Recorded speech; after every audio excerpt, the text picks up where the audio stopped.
नमस्कार दोस्तों। हाल ही में सरकार ने टैक्स में बड़ा बदलाव किया है, लेकिन सवाल यह है कि इससे कौन सी चीजें सस्ती होगी और कौन सी महंगी।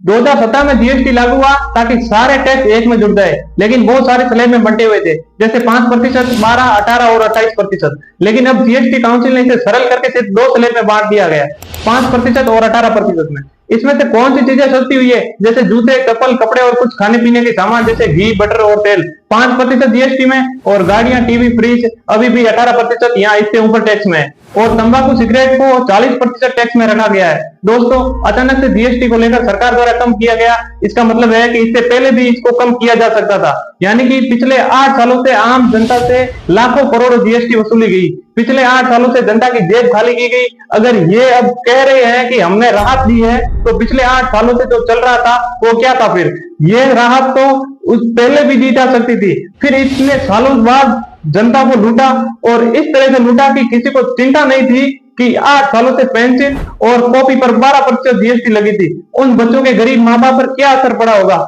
और यहाँ तक परीक्षा में फॉर्म भरने पर भी 18% जीएसटी लगाई गई थी। छात्रों के लिए फॉर्म भरना भी महंगा पड़ा।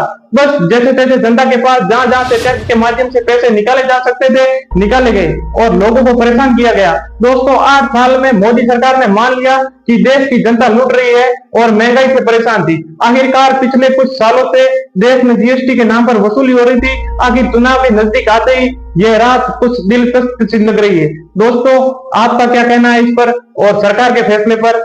कमेंट में अपनी राय जरूर बताएं। धन्यवाद।